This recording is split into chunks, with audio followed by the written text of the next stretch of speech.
Les inondations sont des phénomènes naturels pouvant être dévastateurs car portant sur des enjeux humains et urbains. Leurs occurrences aléatoires amènent la population à oublier et à alors baisser sa garde. Or, la connaissance est le début de la prévention face à un tel risque. Dans la ville de Tours, où les grandes crues remontent au XIXe siècle, la question est comment se rappeler des inondations passées? Promenons-nous dans la ville de Tours et son agglomération pour y répondre.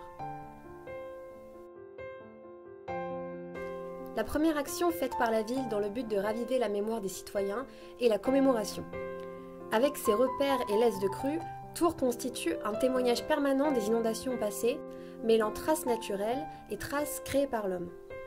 Des événements peuvent aussi être organisés, comme ce fut le cas en 2016, avec la commémoration de la Grande Crue de Tours de septembre 1866, avec par exemple au programme un parcours de repères de crues, une manifestation et une exposition itinérante. Dans la société moderne, les posts des réseaux sociaux peuvent également participer au devoir de mémoire, comme le compte de Tours Métropole Val-de-Loire. Outre la commémoration, il existe aussi une forme de rappel des plus utiles. En effet, l'aménagement est un potentiel témoin des inondations passées. Certains témoins sont directs. Ils indiquent clairement que nous sommes dans une zone inondable.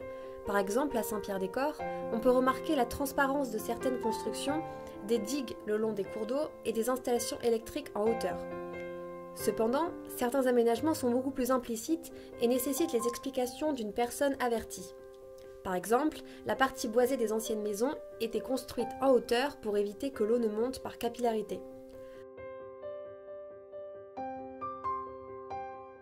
De plus, dans le vieux Tours, on remarque des anneaux sur les maisons qui permettaient à l'époque d'accrocher des barques, unique moyen de transport envisageable lors d'inondations.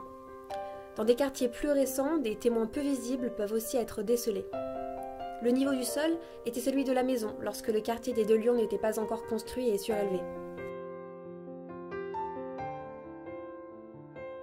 À un niveau presque poétique, on peut considérer la Loire à vélo et la promenade de la Loire comme des moyens de rapprocher les habitants et l'eau.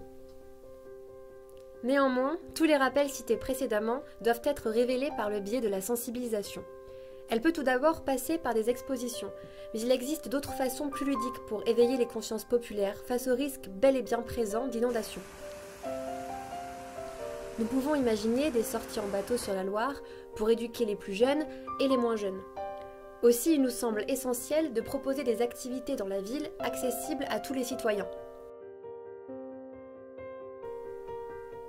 Enfin, l'utilisation des nouvelles technologies comme la réalité augmentée permettrait de toucher un plus large public. Alors pourquoi pas nous retrouver sous 3 mètres d'eau en pleine ville de Tours ?